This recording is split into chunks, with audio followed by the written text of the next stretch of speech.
Bienvenue sur Algeria Today, votre chaîne d'actualité en Algérie, et n'oubliez pas de vous abonner pour recevoir nos dernières vidéos.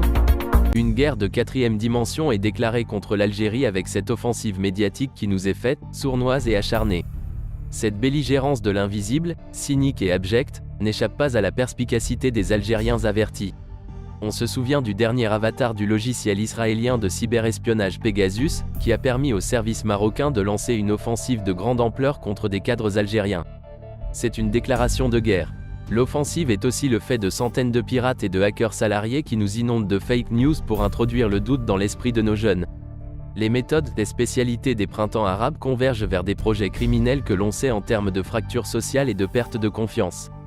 Ces forces maléfiques, dont les commanditaires sont confortablement installés dans des capitales étrangères, grassement payés avec des revenus de ministres, lancent des attaques quotidiennes contre l'Algérie, son État et son armée. Les relais locaux sont connus et identifiés par leur rhétorique sortie de on ne sait quel laboratoire de guerre psychologique. L'objectif est de faire plier l'Algérie dans sa doctrine et ses principes fondamentaux de défense et de soutien des droits des peuples.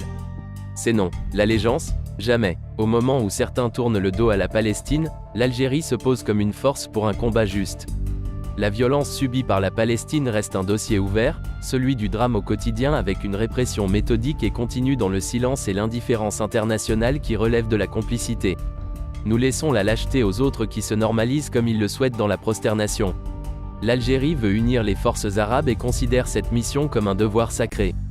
L'Algérie n'est pas indifférente à la situation dans les pays du Sahel en but aux assauts terroristes et les divisions qui font la pérennité du néocolonialisme.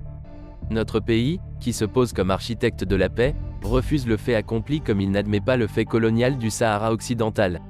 La diplomatie algérienne est un combat pour la paix qui s'impose comme urgence dans les agendas diplomatiques avec tous les regards tournés vers l'Algérie. Oui, la doctrine de l'Algérie nouvelle dirige son regard vers des perspectives en phase avec la modernité et l'ouverture sur les BRICS, Brésil, Russie, Inde, Chine et Afrique du Sud. Elle en a les moyens. La demande a été introduite le 7 novembre dernier. Il est de notre intérêt d'asseoir notre économie sur des fondements nouveaux à l'antipode du système d'échange actuel, qui refuse obstinément un nouvel ordre plus équitable prôné par notre pays depuis la 36e session de l'AG de l'ONU en 1975. Le souhait du président Abdelmadjid Tebboune d'intégrer les BRICS, dont le poids économique dans la croissance mondiale sera de 40% en 2025, est un projet géostratégique qui renforcera le statut